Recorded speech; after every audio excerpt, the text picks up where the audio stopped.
Hello, intelligence. How are you? Hope you all are good. This is Akshay Chopra and welcome to my YouTube channel that is Akshay Chopra Maths. जहाँ हम 10th class NCERT maths discuss कर रहे थे बेटा। उस series में हम पहुँच चुके हैं चैप्टर नंबर 6 ट्रायंगल्स पर। ठीक है जी, चैप्टर नंबर 6 ट्रायंगल्स पर। ठीक है, जिसमें हम इसकी इंट्रोडक्शन भी कर चुके हैं और लास्ट वीडियो में हम इसकी एक्सरसाइज 6.1 भी कर चुके हैं। तो आज हम स्टार्ट करेंगे इसकी एक्सरसाइज 6.2 के साथ। ठीक है जी। तो सबसे पहले जो मैं हर वीडियो में बताता हूँ कि जितने भी पहले चैप्टर्स हो चुके हैं बेटा, ठीक है ना, सबकी प्लेलिस्ट का लिंक प्लस व्हाट्सएप ग्रुप का लिंक बेटा, ये सब कुछ आपके डिस्क्रिप्शन में मेंशन है। ठीक है जी। तो डिस्क्रिप्शन में जाना, व्हाट्सएप ग्रुप में भी ऐड होना और लेटेस्ट वीडियोस भी ज़रूर चेक करना। ठीक है जी। चलिए, तो स्टार्ट करते हैं एक्सरसाइज 6.2 के साथ। एक्सरसाइज 6.2 में क्या है? In figure 6.17। ठीक है, 6.17 फिगर गिवन है फर्स्ट एंड सेकंड पार्ट। देखो ये रही। ठीक है जी, ये आपकी फिगर है 6.17 जिसमें ये पार्ट फर्स्ट है और ये पार्ट सेकंड है। ठीक है जी, कौन सी फिगर है ये आपकी? ये है फिगर 6.17। ठीक है जी। अच्छा, अब इसके दो पार्ट्स गिवन है, part number 1 and part number 2। ठीक है जी। D E is parallel to B C, दोनों पार्ट्स में क्या है? D E is parallel to B C, यहाँ पर भी D E is parallel to B C. ठीक है जी। Find E C in first part, तो फर्स्ट पार्ट में आपको ये ई सी की लेंथ फाइंड करनी है जहाँ क्वेश्चन मार्क है। And A D in second, second part में आपको ये ए डी की लेंथ फाइंड करनी है जहाँ पे ये क्वेश्चन मार्क है। ठीक है जी। तो चलो कैसे करेंगे इसको, बड़ा इजी क्वेश्चन है। देखो ध्यान से देखना कैसे करेंगे इसको। ये फर्स्ट क्वेश्चन का फर्स्ट पार्ट देखो बेटा, हम इंट्रोडक्शन में लास्ट इंट्रोडक्शन में हम करके आए हैं बीपीटी, बेसिक प्रोपोर्शनैलिटी थ्योरम। ठीक है जी। वो क्या कहती थी कि हमारे पास अगर एक लाइन है जो किसी लाइन के पैरेलल है, एक ट्राइंगल में एक लाइन है जो किसी लाइन के पैरेलल है, वो बाकी दोनों लाइंस को किसी ना किसी पॉइंट पे इंटरसेक्ट कर रही है, तो जो बाकी की दोनों लाइंस होगी, ठीक है, तो वो क्या होंगी? सेम रेशो में डिवाइड हो जाएंगी। यही कहती थी हमें बेसिक प्रोपोर्शनैलिटी थ्योरम। उसी का हम यहाँ यूज़ करेंगे। क्यों? क्योंकि पैरेलल गिवन है। ठीक है जी। नाउ कैसे करेंगे इसको? ऐसे कर लो, गिवन में लिख लो पहले ए डी कितना है जी? A D equal to 5 centimetre and D B equal to 3 centimetre. और क्या गिवन है? A E equals to 1 centimetre and और क्या गिवन है? ई सी अपने को फाइंड आउट करना है। ठीक है जी, ये सारा कुछ है अपने पास। तो बस क्या करो आप, सिंस सिंस क्या है अपने को? D E is parallel to B C given है ना। Since D E is parallel to B C, so by using, क्या यूज़ किया हमने? हमने क्या यूज़ किया? Basic proportionality, basic proportionality theorem. ठीक है जी। अब बेटा तुम चाहो तो इस थ्योरम का पूरा क्या कहते हैं, स्टेटमेंट भी लिख सकते हो। ठीक है जी, आप चाहो तो इसकी पूरी की पूरी स्टेटमेंट भी लिख सकते हो। ठीक है ना, लेकिन उसका नाम भी है बेसिक प्रोपोर्शनैलिटी थ्योरम, तो हम नाम लिखेंगे तो भी काम चल जाएगा, मार्क्स नहीं कटेंगे आपके। ठीक है। अब ये मत कहना कि सर हम इसको बीपीटी बुलाते हैं तो हम शॉर्ट में बीपीटी लिख देंगे, इतना भी शॉर्टकट नहीं करना। ठीक है, उन्होंने स्टेटमेंट का छूट दे दिया, इसका मतलब ये नहीं कि बेसिक प्रोपोर्शनैलिटी की जगह बीपीटी लिख के आ जाओ। समझ गए? अब देखो बीपीटी क्या कहती है? बीपीटी ये कहती है फिर A D upon D B किसके इक्वल हो जाएगा? ए ई अपॉन ई सी के। ठीक है जी। तो क्या होगा? A D upon D B किसके इक्वल हो जाएगा? ए ई अपॉन ई सी के। ठीक है जी। और सारी साइड्स आपको गिवन है, बस आगे कैलकुलेशन है। फिर ए डी कितना बेटा? ये रहा 5 और डी बी कितना? 3, यानी 5/3 इक्वल्स टू 1/ई सी। ठीक है जी। तो ये क्या बन जाएगा? 5/3 इक्वल्स टू 1/ई सी। अब ई सी की वैल्यू फाइंड करनी है, तो अपना ई सी कितना हो जाएगा? 3/5 सेंटीमीटर। ठीक है जी। एक गलती हो गई, देखो बेटा, ये 5 सेंटीमीटर नहीं है, 1.5 सेंटीमीटर गिवन है। ठीक है, हमने गलती से 5 सेंटीमीटर लिख दिया, ये देखो ये 1.5 सेंटीमीटर, ठीक है जी, 5 सेंटीमीटर नहीं, तो 1.5 की जगह फिर कैलकुलेशन, ठीक है जी। तो क्या हो जाएगी ये देखो, इसको ऐसे कर दो, ऐसे बन जाएगा, ठीक है। इसका जब पॉइंट निकालेंगे तो ये क्या बन जाएगा, 15/10 × 3। बात को समझ रहे हो ना बेटा, ये क्या बन जाएगा, पॉइंट निकालेंगे 10 आ जाएंगे नीचे, कैंसिलेशन कर दो, 3 5 ज़ार 15 एंड 5 2 ज़ार 10, ठीक है जी। तो यहाँ से अपना जो EC है, यहाँ से जो EC है उसकी वैल्यू क्या आ गई, 2 सेंटीमीटर। बात को समझे, 1/2 1/EC के इक्वल हो गया, यानी EC की वैल्यू क्या आ गई, 2 सेंटीमीटर, ठीक है जी। तो इसी तरह से करेंगे पार्ट नंबर 2, ठीक है। बात समझ आ गई ना, पता चल गया कैसे करना है। तो सेकंड पार्ट भी बिल्कुल ऐसे ही करेंगे। सबसे पहले तो गिवन लिख लो, AD फाइंड आउट करना है, चलो जी लिख लो जी, AD अपने को फाइंड आउट करना है। उसके बाद क्या है, DB 7.2 गिवन है, लिख दो, DB = 7.2 सेंटीमीटर। उसके बाद क्या है, AE 1.8 है, AE कितना है, 1.8 सेंटीमीटर। और EC कितना गिवन है, 5.4, EC कितना गिवन है, 5.4 सेंटीमीटर, ठीक है जी, हो गया। अब बस क्या है, यूजिंग बेसिक प्रोपोर्शनैलिटी थ्योरम, फिर वही लाइन लिख दो, सिंस जो अपना DE है that is parallel to BC, so by using, क्या यूज़ करा हमने, बेसिक प्रोपोर्शनैलिटी थ्योरम, ठीक है जी। तो बेसिक प्रोपोर्शनैलिटी थ्योरम का यूज़ करके हमें क्या पता चल जाएगा कि AD/DB वो किसके इक्वल हो गया, AE/EC के, ठीक है जी। बस अब वैल्यूज़ पुट कर दो, AD वैल्यू फाइंड आउट करनी है, ठीक है जी। DB कितना है, 7.2, AE कितना है, 1.8 एंड जो EC है वो कितना है, 5.4, ठीक है जी। बस अब तो आगे कैलकुलेशन रहेगी, ठीक है जी। तो क्या करो, तो AD की वैल्यू क्या आ गई बेटा, अच्छा ये तो पॉइंट से पॉइंट कैंसिल हो जाएगा, तो AD कितना आ गया, 18/54 × 7.2, ठीक है जी। जिसका हम पॉइंट निकाल के यहाँ क्या लिख देंगे, अपॉन में 10, ठीक है। अब कटिंग कर दो, 18 1 ज़ार 18, 18 3 ज़ार 54, ठीक है। अब 3 की कटिंग कर दो, 72 से, 3 1 ज़ार 3, ये आ जाएगा 3 2 ज़ार 6, 24 आ गया, ठीक है जी। तो AD की वैल्यू क्या आ गई, 24/10, तो 24/10 का मतलब क्या आ गया, AD की वैल्यू आ गई 2.4 सेंटीमीटर, ठीक है जी।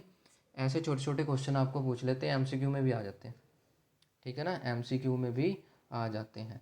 अब देखो, अगर इसकी ज़्यादा प्रैक्टिस कर लोगे तो आप इसको बिना सोल्व किए भी कर सकते हो, अगर MCQ में भी आ जाए।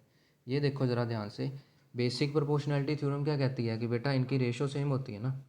अब देखो ध्यान से, ये 1.5 और ये 3 है, मतलब इसका डबल करेंगे तो ये वाली साइड मिलेगी, ठीक है। सिमिलरली इसका डबल कर देंगे तो ये मिल जाएगी, यानी ये कितनी होगी, 2 सेंटीमीटर, और 2 ही तो था अपना आंसर। बात को समझ रहे हो ना, ठीक है। ये कितनी है, 1.5 है, इसका डबल करा तो 3 मिल गया। इसी तरह से इसका डबल करेंगे तो ये वाली मिल जाएगी, यानी ये 2 आएगी, ठीक है। तो अगर 2 मार्क्स में भी आ गया तो फिर आपकी फॉर्मेलिटी रह जाएगी लिखने वाली, आप देख के ही पता कर सकते हो, ठीक है।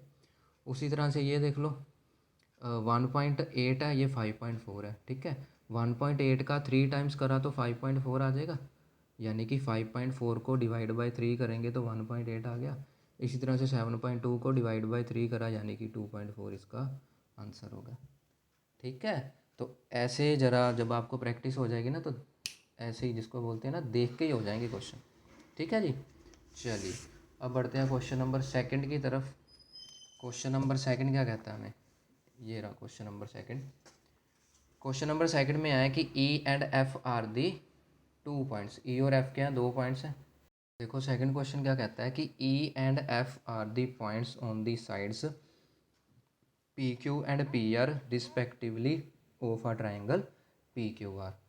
तो for each of the following cases state whether EF is parallel to QR और नॉट। देखो बेटा कैसे करना है, ये देखो उसने क्या बोला है, E and F are the point on the side PQ and PR।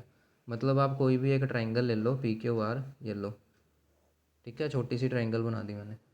ये हमने ट्रायंगल ले ली पी क्यू एंड आर। उसने क्या बोला, ई एंड एफ किस साइड पे पॉइंट है, P Q and P R. P Q पे कौन सा पॉइंट है, ई। पी आर पे कौन सा पॉइंट है, एफ।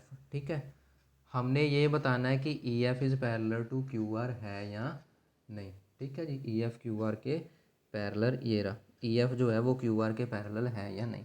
ठीक है जी, दे क्या रखा है, पी ई दे रखा है 3.9, ई क्यू दे रखा है 3, पी एफ दे रखा है 3.6 एंड एफ आर दे रखा है 2.4। अब ध्यान से देखो बेटा, जो लास्ट वीडियो में हमने जिसमें बीपीटी का प्रूफ करा था उसमें कन्वर्स ऑफ बीपीटी भी बताया था ना।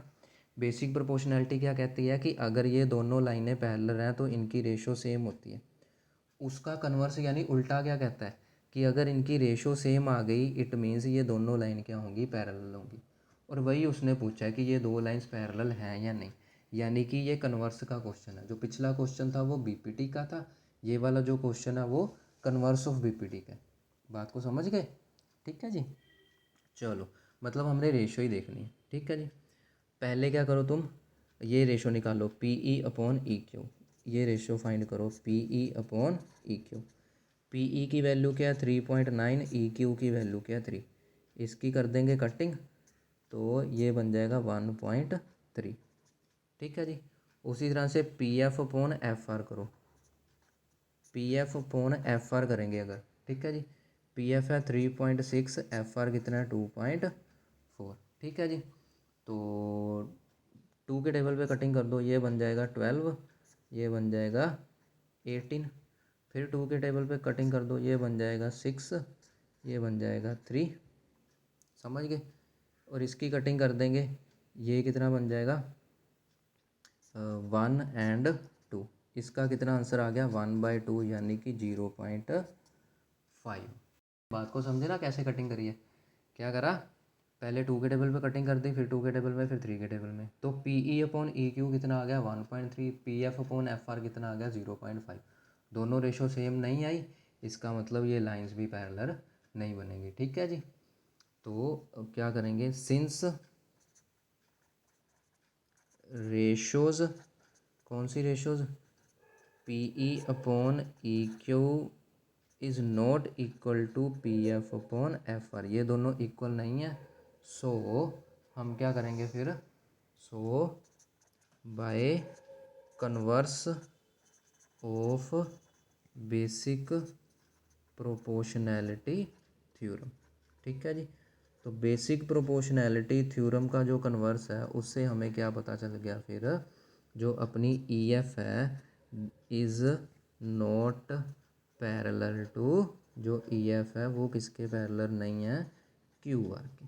ठीक है जी, ऐसे क्वेश्चन करने हैं। ये क्या था, कन्वर्स ऑफ बीपीटी का क्वेश्चन था। ठीक है जी, इसी तरह से देखो नेक्स्ट क्वेश्चन करते हैं, सेकंड पार्ट है। ठीक है, सेकंड पार्ट में भी वही है, बिल्कुल वही है। ठीक है जी, आपके पास एक ट्रायंगल दी हुई है, आपने रेशो निकालनी है, समझ गए ना। ये देखो, ये एक ट्रायंगल दे रखी है आपको। ठीक है, आपने इसमें भी रेशो निकालनी है पी क्यू आर, और ये लाइन क्या आ गई आपके पास ई एंड एफ। ठीक है जी, पी ई की वैल्यू 4 है, ई क्यू की वैल्यू 4.5 है, पी एफ की वैल्यू 8 है और आर एफ की वैल्यू 9 है।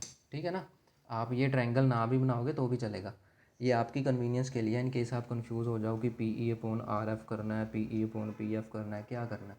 तो अगर आप पेपर में कंफ्यूज हो जाओ तो रफ में ये बना लेना, पता चल जाएगा P E upon E Q करेंगे, P F upon F R करेंगे। ठीक है जी, चलो तो अब P E upon E Q करो पहले, क्या बन जाएगा 4/4.5। ठीक है जी, चलो इसकी तो कटिंग हो ही नहीं रही, वैसे कर भी सकते हैं। इसका पॉइंट निकाल लेंगे तो नीचे 10 आएगा, वो ऊपर चला जाएगा, यानी क्या बन जाएगा 40/45। तो P E upon E Q की वैल्यू क्या आ गई बेटा, 5 के टेबल पे कटिंग कर दो, कितना आ जाएगा 8/9, इसका आंसर आ जाएगा। सेकंड में क्या है, P F upon F R, तो P F upon F R. ठीक है जी, तो P F upon F R तो ऑलरेडी 8/9 ही है, तो ये दोनों क्या आ गई, सेम आ गई ना, ये दोनों क्या आ गई, सेम आ गई। तो सिंस रेशोज आर सेम, तो ये रेशो क्या सेम है, therefore by converse of basic proportionality theorem. ठीक है जी। तो बेसिक प्रोपोर्शनैलिटी थ्योरम का जो कन्वर्स है वो क्या कहता है हमें, वो क्या कहेगा, उससे हम क्या कहेंगे कि जो ई एफ और क्यू आर है वो क्या है, पैरेलल है। E F is parallel to Q R. ठीक है जी बेटा, बस कटिंग ध्यान से करना और कुछ नहीं है। इसका हम पॉइंट निकालेंगे ना तो ये अपॉन में 10 आ जाएगा, फिर वो रेसिप्रोकल हो गए, 10 ऊपर चल जाएगा, 4 मल्टीप्लाई 10 40 हो गया, और बाद में हमने इसकी 5 के टेबल पे कटिंग कर दी। ठीक है जी। अब देखो लास्ट पार्ट इसका है और लास्ट पार्ट अपनी वीडियो का। ठीक है जी। देखो इसमें भी वही है, समझ गए ना, ट्रायंगल बना लो। जिनको प्रॉब्लम आती है, ज़रूरी नहीं ट्रायंगल बनानी है, ना भी बनाओगे तो मार्क्स कटेंगे नहीं, ये बस आपकी कन्वीनियंस के लिए है। ठीक है जी। ये क्या हो गया, ई एंड एफ। ठीक है जी। पी क्यू कितना है 1.28, ई क्यू कितना है, पी क्यू ये रहा, एक मिनट, पी आर पी, अच्छा ठीक है जी। पी क्यू कितना है, ये रहा, पी क्यू पूरा दिया हुआ है बेटा, पी क्यू पूरा दिया हुआ है 1.28, यहाँ से लेके यहाँ तक। ठीक है जी। और पी ई दे दिया 0.18। ठीक है जी। इसी तरह से पी आर ये पूरे का पूरा पी से लेके आर तक पूरा दे दिया, कितना है जी 2.56, और ये पी एफ छोटा सा कितना 0.36। ठीक है जी।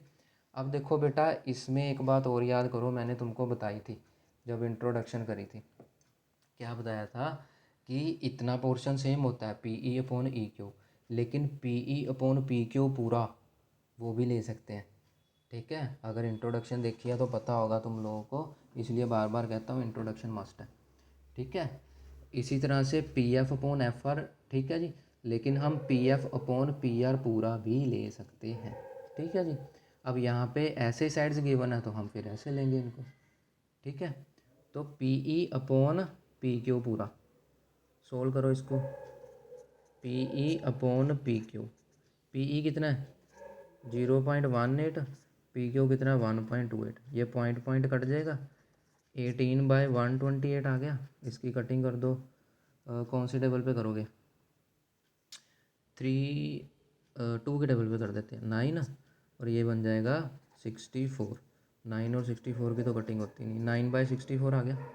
अब P F upon P are पूरा कर दो, P F upon P are पूरा कर दो, 0.36 अपॉन 2.56, ये पॉइंट पॉइंट कट जाएगा, 36 अपॉन 256, 2 के टेबल में कर दो 18, इसकी 2 के टेबल में करेंगे तो 128।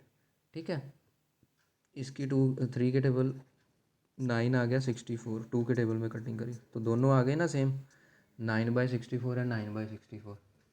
ठीक है, दोनों सेम आ गए, तो क्या बोलेंगे, since P E upon P Q equals to P F upon P R, so by converse of basic proportionality theorem. ठीक है जी। बेसिक प्रोपोर्शनैलिटी थ्योरम का जो कन्वर्स है उससे हमें क्या पता चला, ये पता चला कि ये जो ई एफ है और क्यू आर है वो क्या है, पैरेलल है।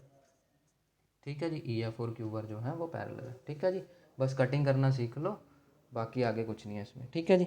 तो ये थे आपके 2 क्वेश्चन, जिसमें फर्स्ट क्वेश्चन में बीपीटी थी और सेकंड क्वेश्चन में बीपीटी का कन्वर्स यूज़ हो रहा था। ठीक है जी। तो मिलते हैं नेक्स्ट वीडियो में नेक्स्ट क्वेश्चंस के साथ। बड़ा इंटरेस्टिंग क्वेश्चन और बड़ा इंटरेस्टिंग चैप्टर है ये बेटा। चैप्टर ना देखने में मुश्किल लगता है, लेकिन it is the most easy chapter, बहुत बहुत ईजी चैप्टर है ये। ठीक है जी। एक थ्योरम ही तो है, बस उसी को लगाते रहना। चलिए, तो मिलते हैं नेक्स्ट वीडियो में नेक्स्ट क्वेश्चंस के साथ। Till then good bye and take care.